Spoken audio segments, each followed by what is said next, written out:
Another Sunday. Thank you for spending it with us. We're talking Tigers, we're talking Lions, and then a little bit more Tigers because, hey, it'd be great if they could play the Red Sox 162 games. This is the Suburban Ford 7 Sports Cave. You are watching us live here on Channel 7 in Detroit. If you're watching online on WXYZ.com, thanks for joining us. My name is Brad Galli. On the couch with me this week is Matt Shepard from 1130 WDFN The Fan and from the Detroit News columnist John Niyo. Fellas, good to see you. Good to see you, Brad. Good to be back. This is your last week. As a single man. As a single man. I'm glad to be here. As an unmarried man. Yeah.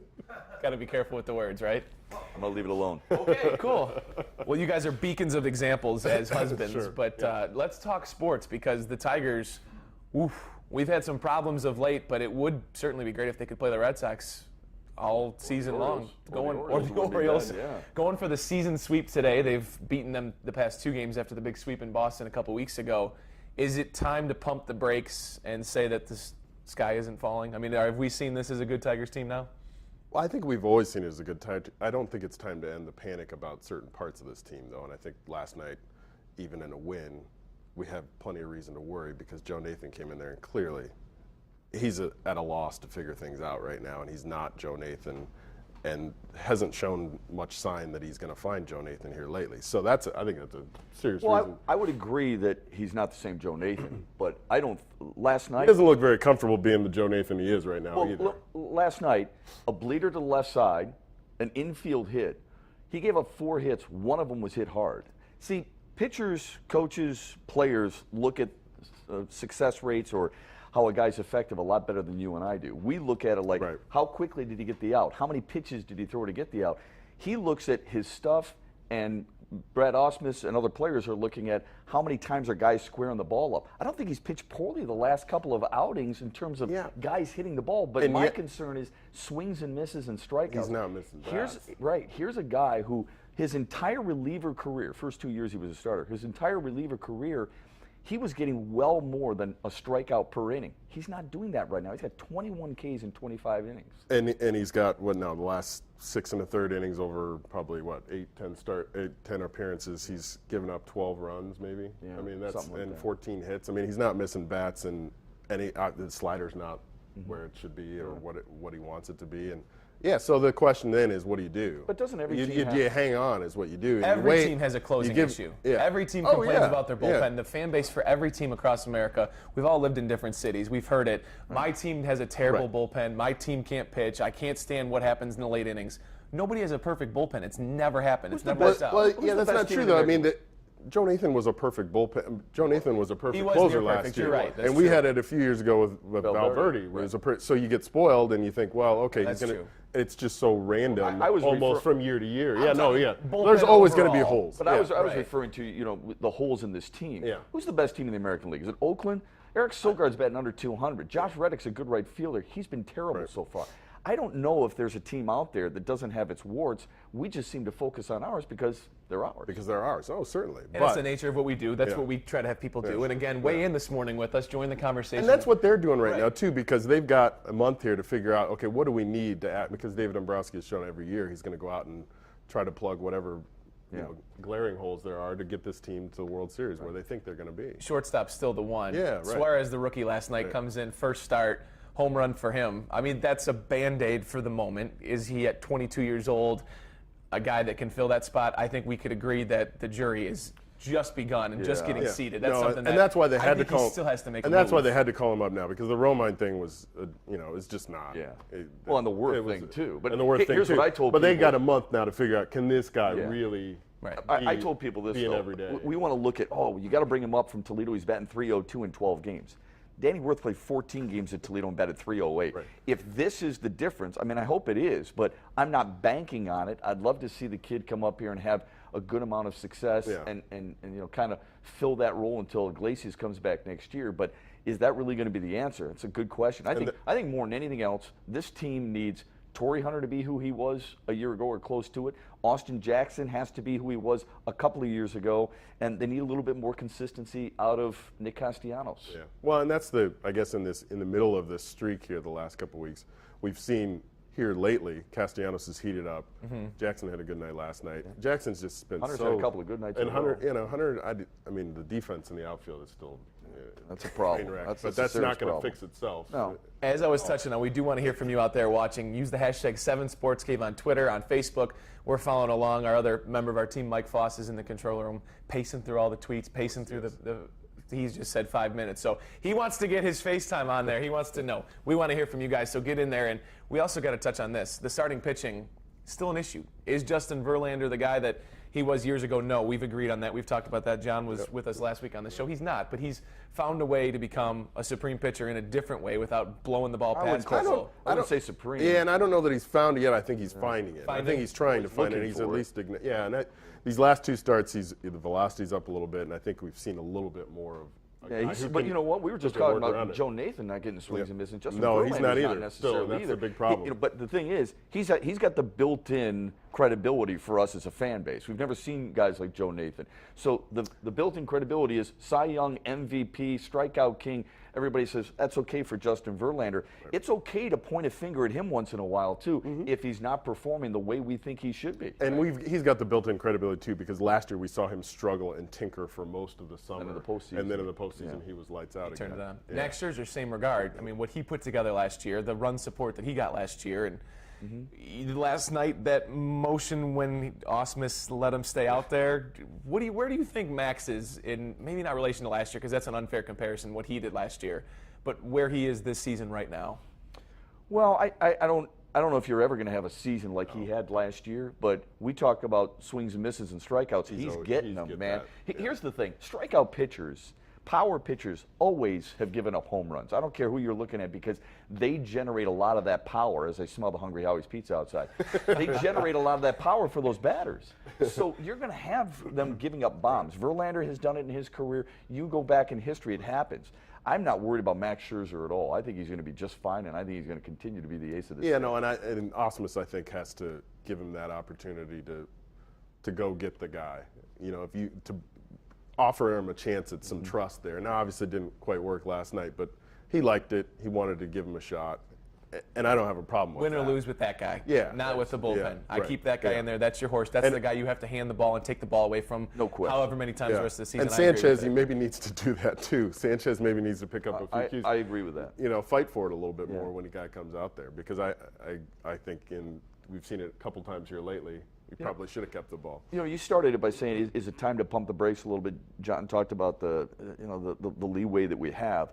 Do you look at this starting staff right now and say to yourself, they can prevent a long losing streak? Do you still believe that they can prevent a long losing streak? They haven't shown it the past couple Or weeks. maybe importantly, do you believe they can provide this team to win 8, 9, 10 games in a row? Because I think it can. I think it can too. I don't know about stopping a losing streak, because I think, we just saw it that they can't necessarily. But yeah, I think this is the starting staff that can get on a roll. They did start 27-12. Yeah, no, exactly. That's what I mean. I let's think not- this is starting staff that can get on a roll again. Not to blow it out of proportion, but let's be for real. That's what we do. What we do. But what we really need to know is, can they win 4 games in a postseason series? Because that's what matters with this team. No question. They'll get to the course they postseason. No question And they so, can. no question, I think that's what they can do. Yeah. What's been the struggle for this team the past few years is if those bats can get going, and we've shown with those holes. And we can touch on it more. We're going to get into the Tigers throughout this show. So we do want to remind you to keep the tweets coming in, but something else we got to touch on today.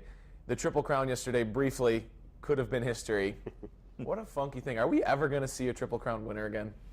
Well, not if they don't change the rules, according to Steve Coburn, right? What a fool he's made of Well, himself, the yeah. owner of California Chrome. That was. I thought it was good entertainment. Well, I thought it was good entertainment. I Actually. didn't have a problem with what he said. I didn't like that he took a shot at the winning horse winning horse, yeah. But I think what he's saying, look, how much do we follow horse racing? I don't. Okay, so do we really know, did you know the rules about horses getting into the Belmont? That 6 of the last 8 Belmont winners did not race in the other 2. Right. Yeah. He brings up a really good point. I think he's dead on. The problem is he used GD a couple of times, and he took a shot at the winning horse's Yeah, stable. the calling it the coward's way out, I thought was Well, was cheaters, over the yeah, top. he didn't like the cheaters. They're not cheating. The horse it's the isn't rules. cheating, it's the rules. the- He needs to take a shot at the Right. horse racing industry. And the way he, Triple Crown. and he acted as if this is the first time it's happened to a Triple Crown potential winning horse that they've been blindsided Right. by these cheaters. It's been happening. I mean, in '78, it was, there were, 2 horses in that race that ran the other 2 races. I mean, it's been happening forever. It's the way that's why it's so difficult. And so he acted like this, suddenly this was this vendetta to get, He was the fun-loving Wilford Brimley, as and you and I were he's talking trying earlier. to keep his 15 minutes of fame going. Right, he was that guy, and now suddenly everyone's like, ooh, wait a minute. He's got something, a couple of pops in him, and he turns out to be the real. Is this his real personality? Well, we're going to get into that. He complained about Kentucky Derby. We're going to move over to the bar and see your real personalities, especially when the pizza comes out, because we can smell it here. It's coming.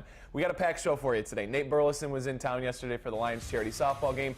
I went one-on-one with him. Plus, we're going to talk about the Lions. We're going to talk about the Tigers, what's to come this summer for this team, and our very own Tom Leyden got a tour in the DirecTV blimp. That's him way up there with some fantastic views. His first-person look down at the city, that's next on the Suburban Ford 7 Sports Cave. Scared of heights, too. The Suburban Ford Sports Cave is brought to you by Wallside Windows. We can do that. We are the factory. Parts galore. Pull your own auto parts and save big bucks. And Feiger Law, trial lawyers, civil, criminal, appeals. Welcome back. You are live inside the Suburban Ford 7 Sports Cave. Thank you for spending your Sunday morning with Matt, John, and Brad here on 7. So many things to touch on with the Tigers. We got to a few of them. Something we didn't ask, or I didn't ask you, it's something that's been burning up social media this week. Give Jabba Chamberlain there you go. The saving, closing job. He'll be the savior. Joe Nathan, send him back to the bullpen. Well, we're going to let the people weigh in a little bit more. Mike Foss, what are people saying about the Jabba Chamberlain issue? What are they saying about the bullpen? And what are they saying about the Tigers in there, man? Yeah, obviously a lot of discussion about the Jabba Chamberlain versus Joe Nathan situation. Certainly some people want to see Jabba get a chance after what we saw from Joe Nathan this week. Let's see what people are saying on Twitter using the hashtag 7SportsCave. Start off with Big Time Timmy Jim. He says he has no faith in Nathan but wouldn't move Jabba from his role. He thinks Albuquerque could close or hold on for Hanrahan. EV says he'd stick with Nathan for now. Hanrahan, though, should get a chance as soon as he's healthy. More of a rant here from Raymond. He says, how come the closers come to Detroit with great reps and careers but are never the same pitchers here? And then our pal Freddie throwing out a bit of a question here. If Jabba closes, then who sets up? And he says it sounds like the same problem as last year. The team missing Bruce Rondon once again. Guys? Yeah, that's a good point. Yeah, Bruce Rondon. I mean, that 8th inning guy, but Jabba Chamberlain's been so good. I found it hilarious. This week, people were calling me and emailing me and saying, if you move Joe Nathan back to the 7th inning, it takes less pressure off. What are you, crazy? No. The pressure's always going to be there. That's ridiculous. It doesn't take any pressure off him at all. He should stay as the 9th inning guy, I think. If Joel Hanrahan comes in and he becomes that kind of guy, sure, I could see it. Then you have to ask yourself this, though. Remember, Joe Nathan signed for 2 years. Yeah. What do you do with him? And I know it's about the here and now, but you do have to figure out, would he be willing to be able to be a 7th inning or 8th inning guy? You're going to have a $10 million setup, man. Yeah, that's not going to work. Yeah. No, I think you obviously give him some more time here to figure things out because they are just now starting to try to figure things out. Yeah. And Hanrahan, I don't know. We're putting a lot on Hanrahan, though. Right. I mean, I haven't seen him pitch. I know their scouts saw him pitch. I don't know what he's throwing right now, and they're hopeful certainly, but to count on him, right? For Ask anything Boston at this what point, that's like with Grady Sizemore, who's down batting 220. Yeah. I mean, they were counting on him. They're counting on Stephen Drew coming in. I mean, obviously that's the hope. Certainly, is that he's going to come in and suddenly then you've got 7, 8, and 9 sort of taken care of. Whoever wants Al Albuquerque to close, though. Oh. I'm glad you're not my manager. Yeah. We appreciate the input, though. When you look at Nathan's career, he's been lights out. He's been fantastic, an all-star. At some point in every closer's career, no matter how good you are, the ball is taken out of your hand, and you become a guy who's a setup guy, a 7th inning guy, or a guy that's just a hand. I don't think it's the time for Joe Nathan's closing career to end.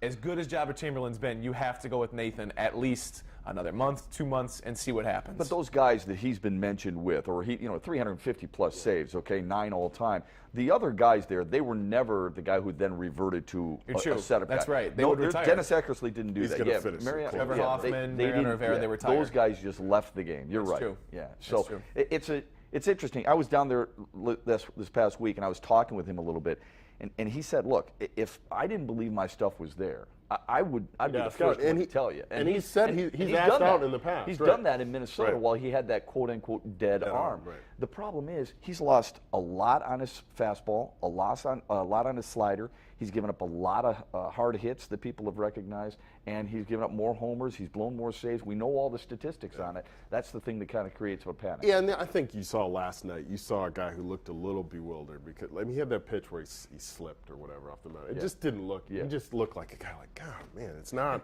something's not right. And I'm thinking, I don't know if he's thinking too much. He just looked like a guy who probably could use a day off, which he'll probably get tonight, I would think, especially after throwing 30 pitches last night. Yeah. You would think so. And just, sort of back to the drawing board a little bit with him. Yeah. So They're working on it, that's for sure. I can tell you that. They're working hard on it. It's not resulting right now. We will continue to work on bringing you into the show, so keep the tweets going. And the next topic, I know you want the pizza. We're bringing it in soon.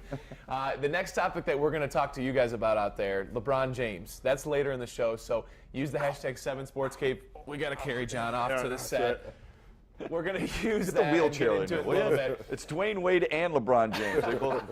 But for the time being, we want to hit to our buddy Tom Leyden here, who has friends in high places. Apparently. Literally, the DirecTV blimp guys he got in touch with years ago, hung out with them in New Orleans when they were there for the Lions and Saints playoff game. And when bought he him a few drinks, yeah, did he? Oh, yeah. okay, I How's see. that expense report, Tom? Is that Not all right? while they were in the blimp, though. And so when they came to Detroit for a visit, they reached out to their friend, Tom, name dropper, and this was the results. A bird's eye view of Detroit with the guys in the DirecTV blimp. Fire up the engines. A small army of crew members position the blimp for takeoff from Grosse Ile.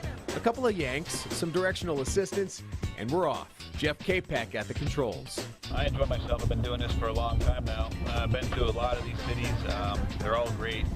1,500 feet going about 30 miles an hour in the DirecTV blimp is about the best way I can imagine to see the country. The gondola under the blimp is small, but surprisingly comfortable. For flight controls, all we have is up and down, which I control with this wheel on both sides of me, and left and right with the rudder pedals on my feet. How many guys do you typically have up here during a game?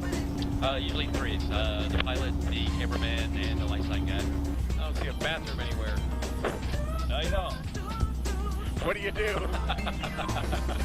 In the end, the bird's eye view leads to images you never forget and will inevitably talk to your friends about for weeks. Well, that'll put a wrap on it. You guys from DirecTV are absolutely great. Thank you so much for the ride. I look forward to seeing you again from the ground. All right, I'm jealous. So he can now do traffic right in the mornings? Yeah, right. Channel 7, right? Tom Leyden coming over. He didn't really get an answer on the bathroom thing, though, did he? You got to hold it. Yeah, I guess. Or where it depends. We're guys, we're used to doing that. Yeah, I guess. Just got to jump around a little bit. Some of these American League games, though, man, that's a long time to be They up go there. longer. Yeah, it is. You know what you do when you're waiting and you're watching a really long game? You eat pizza. Oh, Let's go to the bar All and right, get it let's happening. do it. Killer, bring in the grub, my friend, from Hungry Howie's. Their new thin crust pizzas. I'm spoiled. Oh yeah. All right. We're gonna dive in and dig in after this. Pass them along. Let's check it out. We got barbecue. I'll take one. What flavor's Make sure on you top of that? Make sure you Hold close on, my let me mic. see. Okay. Buffalo. This is Asian Buffalo over teriyaki here. Oh, look at that. I'm going to take the buffalo Come on in, bud. just because of Jim Oh Schwartz. baby. Is that all right? Oh baby. We're gonna eat this right after when the Fast 5 Minutes on the Suburban Ford 7 Sports Cave kicks off. We may have our mouths full. Yeah. It's a long break, right? The Suburban Ford 7 Sports Cave is powered by Suburban Ford of Sterling Heights, Michigan's largest dealer. Visit us at saveoncars.net. Well, it's the Fast 5 Minutes presented by Parts Galore, and as we get kicked off here inside the cave, we've got our friends at Hungry Howie's delivering us a nice little lunch here. So good. So Yeah, good. no, it's good stuff. This is 2 for 2 for you. You've I been know. here twice in the past couple Now I times. know what I'm missing out on. I feel like too, Miguel yeah. Cabrera Yeah. on a fastball. It's Got great. the fine china out here, too. I know they've got the Yeah. thin crust pizzas. They've got Asian chicken, barbecue chicken, buffalo chicken. Matt and I are very much into the buffalo right now. really What have you good. dug into? Really good. Little Asian. Little Asian chicken here. We'll get to the barbecue, tell you how that goes. But within the Fast 5 Minutes, we kick off our topics here presented by Parts Galore, and so much to talk about within the sporting world. The Red Wings, we've discussed Mike Babcock's contract situation. Other teams may be being interested, at least on a reported basis. But Jeff Blashill, the guy coaching the Grand Rapids Griffins, gets a 3-year deal this week. Is it a deal for security for his future to keep him in this organization knowing what Mike Babcock might do, Matt? Yeah, I think so. I had him on my show earlier this week, and he talked about how he just loves working for the Red Wings organization. He said all the right things, but this is really smart. He's a young guy. He's 40. He's highly thought of. The young players really respect him. He's a lot like Mike Babcock, and he's learned a lot of the Red Wing way under Mike Babcock, and he's been successful at every stop he's had. So I think it's a really smart move on the part of Ken Howland and the Red Wings. I'm not worried that Mike Babcock's going to go anywhere, but Jeff Blashill is there just in case he does. It's a good move. I don't think there's any question it's a good move for Jeff Blashill and for the Red Wings. They had a great system going this year with the Grand Rapids pipeline, and he was a big part of that. I think they wanted to keep that going, but I also think, and we're seeing it again, the Penguins just fired Dan Bilesma. Yeah. We're going to hear a lot about Mike Babcock being coveted by other teams over the next year, and whether we'd like to coach Sidney Crosby, et cetera.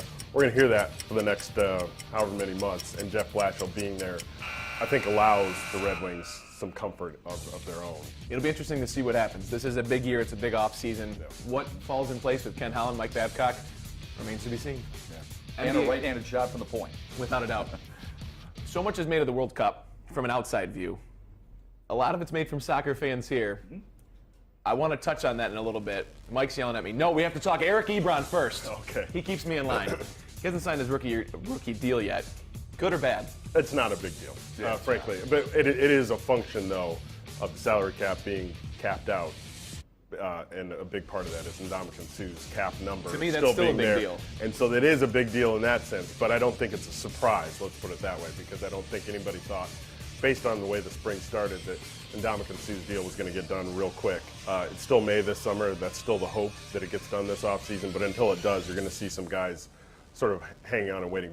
The way the rookie salaries are slotted, it's not a big deal that Eric Ebron is not signed It's not a big deal because he already has the playbook. He already has been to OTAs. He already has a good familiarity with his coaches, his position coach, Matt Stafford, and everything else like that. It becomes a little bit more of a concern, though, as we get closer to training camp. I don't think there's going to be a holdout, but if there is, I think it's a serious concern for the Lions. He's a major weapon in this offense, and they're designing plays specifically for him. The sooner he gets it done, obviously, the better it is for everybody. We spent a whole topic sitting here talking about one rookie that the Lions pick. We spent weeks talking about who they were going to pick. MLB draft comes and goes. The Tigers draft 30 players. Did it go yet? Yeah. Right? How do you improve what's become a mere function of just a minor blip on our radar that is the MLB draft? Because it doesn't have to be such a small dosage of sports knowledge. We could know more about it. But it's never been that big, and I think that with MLB Network, it's gotten even better. Now, more sports. NHL is doing it, of course, but they're starting to take a look at what the NFL draft has done and how well it's been received and how people are watching it. MLB Network carries it. There's a lot of writings about it. The difference is that we don't follow college baseball or high school baseball as close as we do, the other sports. So I don't know if it's ever going to be in the mainstream consciousness of people outside of people like us until, when we start following more college baseball, and I don't think that's ever going to happen. What about a rule change with the age of bringing in players from other countries? Could that change things? No, you know what, I would. There definitely need to be some rule changes if they want to make it a little more sort of, I don't know what the word is. Interesting. Interesting, maybe. It's 50 rounds? It's still going on, perhaps, as we speak. Cut it down, and maybe have 2 drafts. 1 draft for college players, 1 for high school players, and then limit the high school draft to perhaps, 2-3 rounds, because there's some 400-some high school kids will get drafted, and probably 10 of them will make the major leagues ever. There's no need for that. There isn't.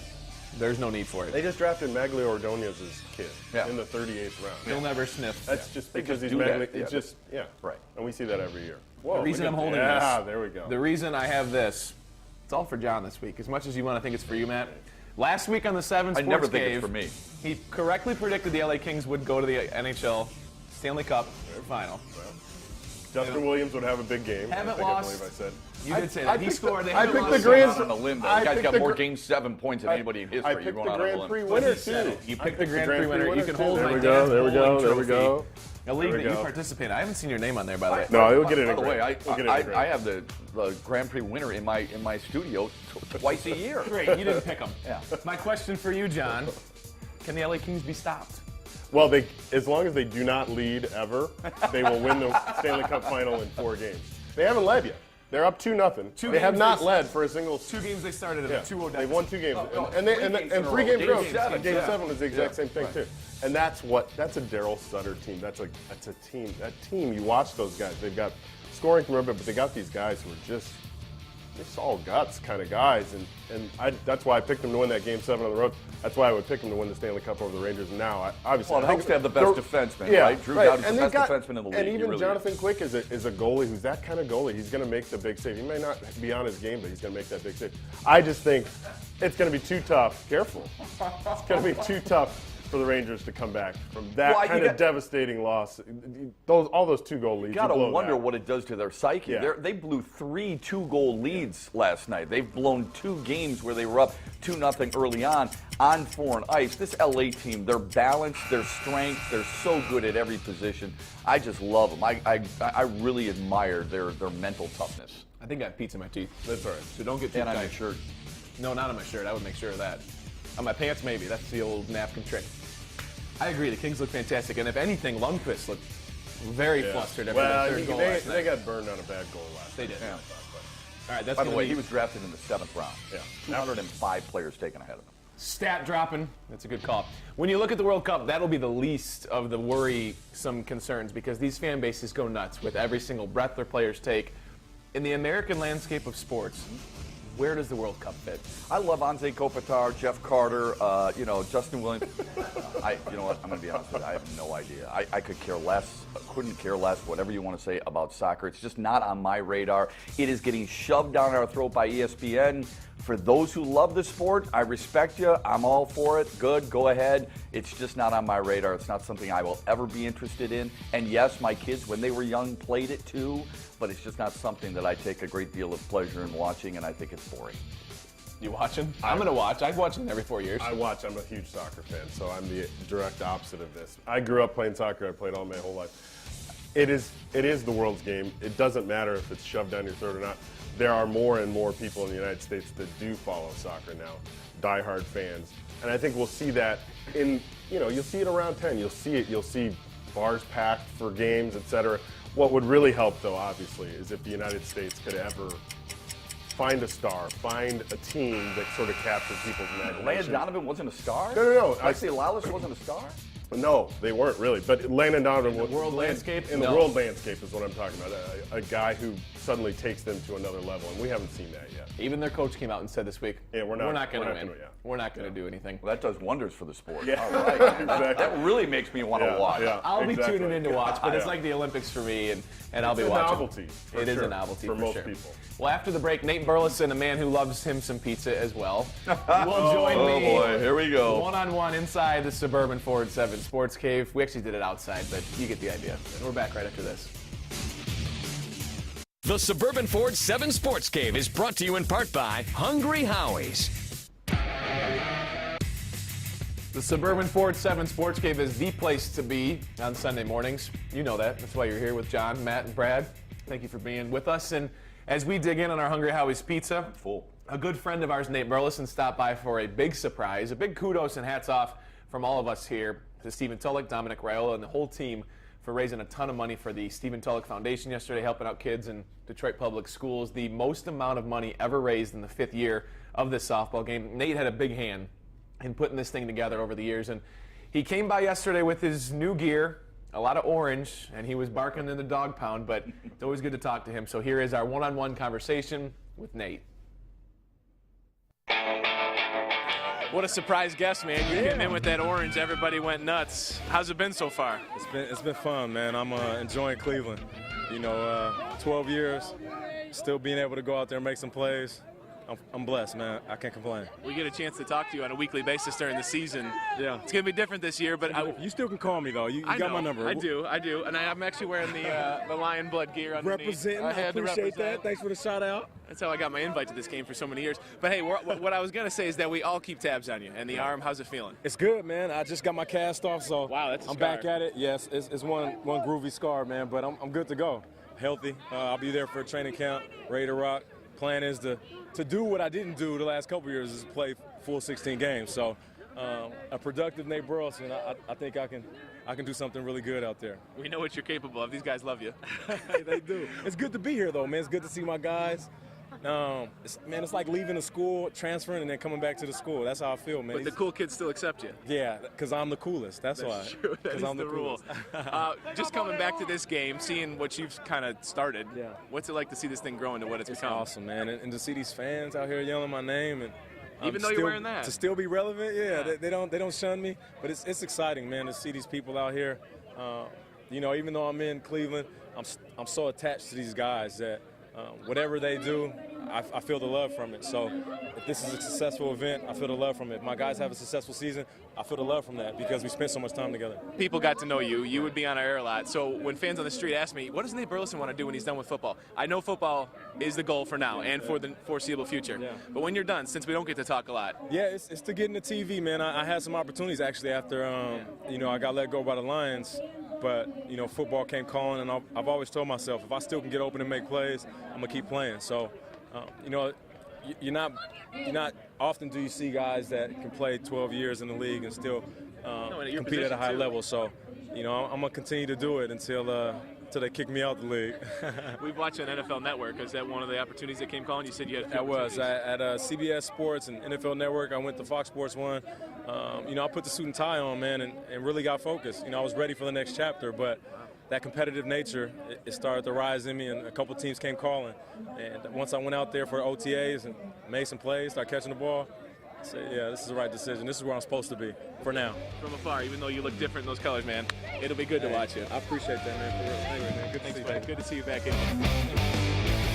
We're all sitting here with a smile watching him. What an easy guy to root for. Man, we're gonna miss him. We're gonna miss him as media members in that locker room, especially after a loss, frankly. Yeah. That's what you could say about him, win or lose, practice, game. He was there to talk, and he wasn't afraid to say, hey, listen, we've got some problems. I mean, I really like him. He's one of those guys, I think, we've covered this town for a long time. He's one of the better guys. Yeah. Not just good interview, but one of the better guys that we've been able to cover for a long time. And he did do a lot of things in this town while he was here, and he did continue to do some things, obviously. He still likes it here. Yeah. Right. Let's talk about this Lions football team, because OTA is still going on.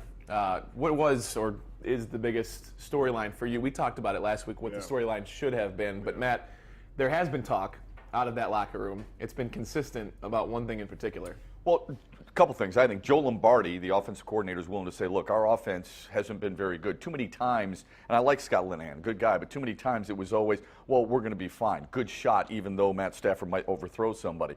Joe Lombardi seems like the kind of guy who's just come in and said, look, you got to perform. If you want to play, you're going to have to perform. So this coaching staff, at least on the surface early on, appears to be very accountable type guys who are going to say to their players, if you don't do this, then there will be repercussions. The other one is obviously Nick Fairley and all the information we found out about what he was allowed to do last year and why he ballooned to 320 pounds. Can I tell you something before you make your point?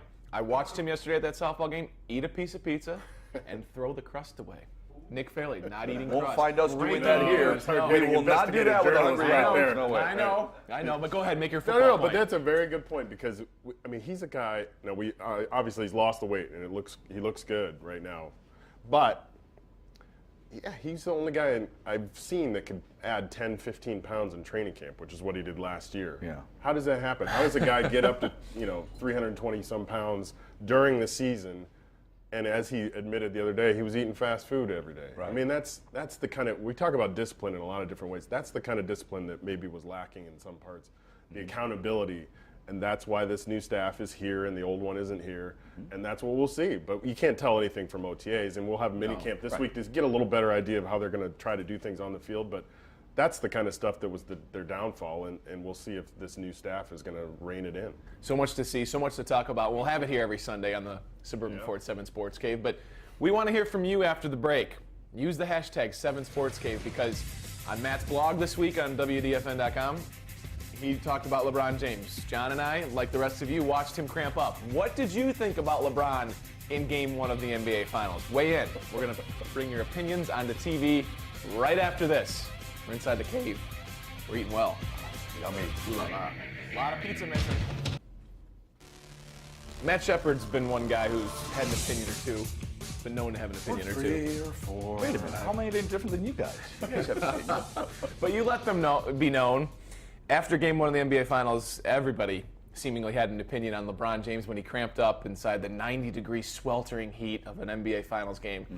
You didn't take too kindly to that. What were your thoughts on this? Look, Tim Duncan's 38, Ray Allen's 38. They didn't. That's fine. My point is that this happens. He's a lean athlete. He's unbelievable. And guys like that cramp up. Mike Kofer, who used to play for the Lions, Rob Rubik used to tell me how you could see every muscle in his body, but he cramped up a lot because he was so lean. Are we going to look at LeBron James and say suddenly his greatness is a little bit nicked? It goes down a little bit in our eyes because he had to leave one of the games in the NBA Finals when it happened a couple of years ago? Was everybody saying the same thing about Magic? I'm just happy to be here playing the game that I love, Johnson, back in 1989, and he couldn't play? No. Were we saying that about Rick Mahorn in 1988 when he had a bad back? I mean, look, you may not like him, and he's not my favorite player, but I think people hold things against him because of the way he exited Cleveland, because he made fun of Dirk Nowitzki and some of the other things. I don't have to sit there and root for him because I'm rooting for the Spurs, but I can't acknowledge his greatness, and it's not going to be diminished because he left because of cramps. Yeah, this is what happens when you have nothing left to criticize about a player as a player, because there is nothing left. He's done everything so now. good, right. You can hate him for the way he left Cleveland or the way he went to Miami. That's fine, but nobody was complaining about Tony Parker leaving Game 6 against the Clippers, or Oklahoma City, right, with a hamstring. Right. That nobody. And he's French. Nobody complained about it, right? Nobody called him soft or whatever. So he's French.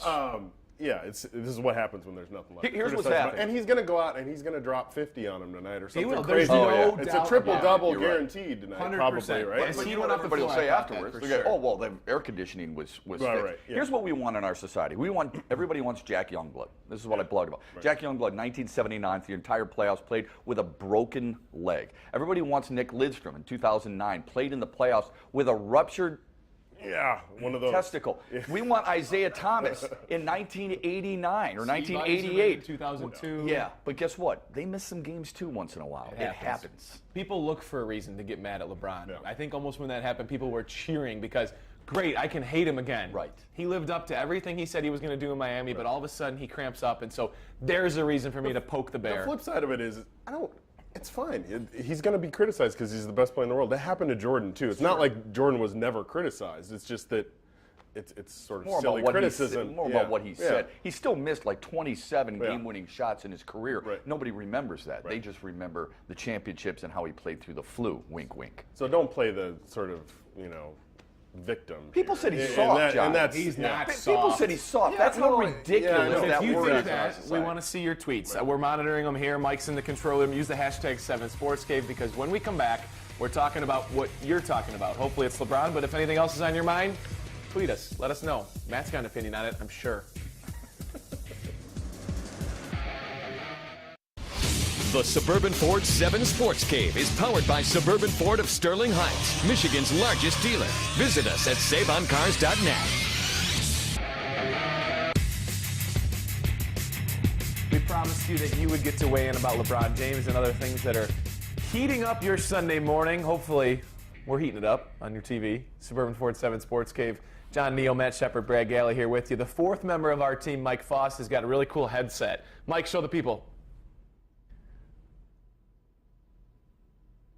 Well, hey, just like the Tigers closer situation, the whole NBA Finals, LeBron situation, very hot button topic on Twitter. We'll show you what some of the people are saying using the hashtag 7SportsCave.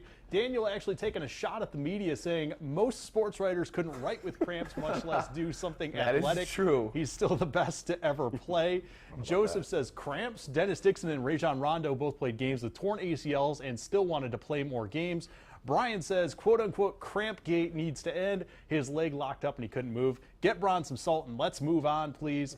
The U says, who cares about LeBron or the NBA? The cards are stacked, so the Heat win multiple championships, so it's not worth watching. And then one more non-LeBron-related tweet. A certain future Mrs. Brad Galli, bring that pizza home. Guys? I will bring it home. Buy a Claire. vowel for that last name. I didn't Right. realize. Yeah. She's buying my last name. What somebody said that you look at those tweets and they feel like the cards are stacked, so the the conspiracy theories how is are that out. possible? Yeah. What do Black you mean? helicopters circling The overhead. I'm Pacers not sure. won the East, and then they just they had home court advantage. And they're playing the closest thing we've had to a dynasty in the NBA now in the finals. Sure. Again. I mean, look, the East isn't that good. I get that. Right. San Antonio's had to go through a rougher route, just like the Kings. But do we ever look at any other teams and say criticize them for the route they had to take to get there? No, if it were our team, we wouldn't have an issue with it. No. And honestly, if the Heat beat the Spurs this year, you really have to start to give them sort of major legendary type. They should be credit. getting credit right yeah. now. No, I mean they should, but I mean to really do it a three-peat against this team. How many teams have gone to 4 straight NBA finals? Yeah. 2 franchises. Yeah. Lakers and Celtics. That's it. Yep. If they do it, and if they beat the Spurs, there is a certain glow that Yeah, goes around their name. and you're around right. this There should team. be anyway, but. Yes, they are stacked. Yes, they are good. But if you look at that roster, it's not that Not deep. crazy impressive. They're not that deep at all. No. Ray Allen is a solid guy off that bench when he can shoot, but 38. he's 38. Shane Beatty is, I think, 72. Yeah. And Dwayne Wade has one leg that works. And Shane Betty doesn't even hardly ever Doesn't play play anymore this year, Right. Which is why he's going to retire after the season. So I mean, I'm going to look. That's one of my final thoughts is about their coach who doesn't get enough credit. But yeah, I mean, look, we don't like the way they were constructed. We want the way the Pistons were constructed with their core players now drafting. We want the Lakers and Celtics of the past. We want the Spurs of right now, if you will. It's not the way the NBA is anymore. And you don't have to blame the teams as much as you do blame the players. Right. No, this finals, I mean, again, it's all going to revolve around LeBron now because he's, after game one, the story. Sure. But it's just going to add to his legend, I think. I'll put down any money I have in my pocket on him. I agree with you guys. He goes off for 35, at least tonight. You remember, just was it a week ago or 2 weeks ago, we were celebrating him for passing Michael Jordan for the most playoff games in a career of 25 points, 5 rebounds, 5 assists. He passed Jordan, and he did it in 20-plus less games. Unbelievable. And now a week later, people are calling him soft and saying it's not good. I still think this is going to be a great series, though, because, I mean, San Antonio didn't play a very good game until the fourth quarter of that last game. Well, offensively they did. They you shot know, 59%, but they turned it over 22 times. turned it over like 23 times or something like that, 22, which is unbelievable for them. And it was just sort of sloppy play, frankly. But maybe the conditions had something to do with it. They are the 2 best shooting teams in the league. They are. And it all unfolds tonight on 7 right right. here. Game 2, 9 p.m., 8 p.m., 9 p.m.? Probably Sure. Yeah, all of it. I think it's 8 o'clock. It's 8 o'clock right here on 7. Our final thoughts are coming up after the break, but first, we send you to break with our friends at State Champs, providing us with the High School Play of the Week, State Championship Week. 2 lacrosse plays, double dosage. Duke commit Matt Giampetroni of Cranbrook. That's his 6th of the game, an OT winner. Wow. They advance to the Division II final He's and more. more. Be really good if he's going to Duke. From Catholic Central's Jack Van Acker. That seals the win to get into the D1 semifinal. I like that spin move at them. No, well, they lost in the final to Brother Rice. Oh, really? Hey-o. Brother Rice got a mention on this program? That stuns me. That's like 18 in a row. Thanks. We'll be right back. The Suburban Ford Sports Cave is brought to you by Wallside Windows. We can do that. We are the factory. Parts galore. Pull your own auto parts and save big bucks. And Feiger Law, trial lawyers, civil, criminal, appeals. Welcome back inside. Our commentary today begins with John Niyo. Well, the Pistons haven't done much right lately. And if watching teams like Washington and Charlotte in the playoffs wasn't embarrassing enough, watching Michael Jordan steal their lottery pick this summer has to be. But after listening to their new coach, Stan Van Gundy, talk about his plans earlier this week, and then looking around at the other teams who are in the same boat, moving on to plan C or D or F, you've got to give Tom Gores credit. At least he got his man. There were 7 NBA teams looking for new coaches this spring, and once the Pistons grabbed Van Gundy by offering him personnel control, Golden State stole Steve Kerr, a guy who's never coached before, from the Knicks. Now Phil Jackson is out on 7th Avenue begging everyone he's ever coached to coach his team. He'll probably convince Derek Fisher. But in Minnesota, Flip Saunders couldn't convince anybody to coach a team that's going to lose Kevin Love, so he had to hire himself.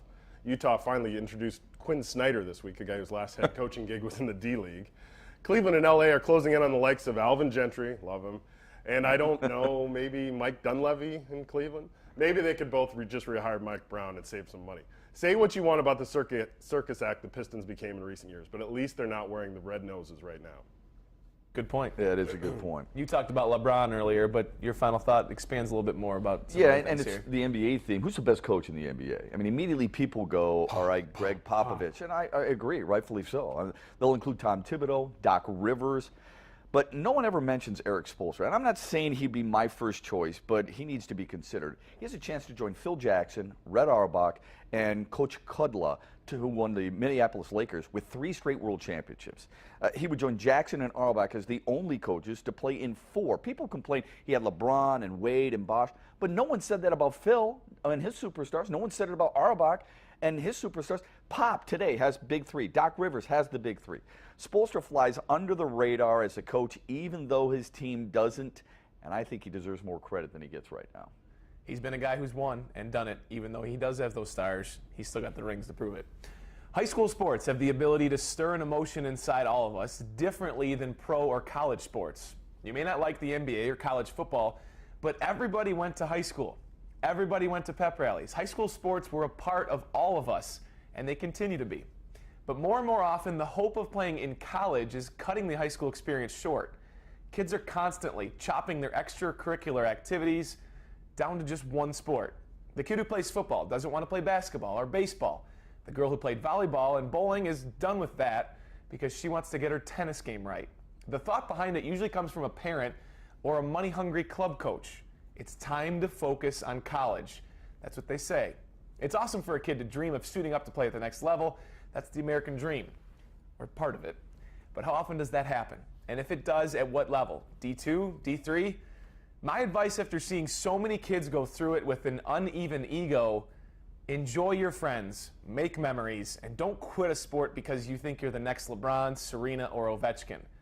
Chances are you're not. So enjoy high school for everything it has to offer. Just a simple point. Coaches would be really good to heed that advice, because there's too many coaches who are also forcing those kids at a very young age to say, you've got something special now. I need your time dedicated to my sport rather than the other. All of your time. Winter, spring, summer, fall. Yeah, Parents, it's listen. too much. But parents have to be the ones that make the decision.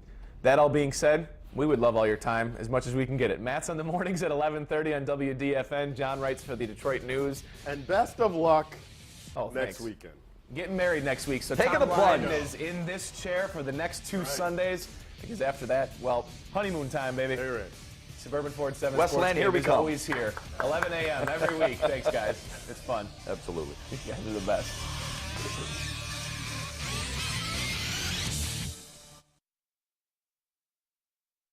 Promotional consideration has been provided by the following: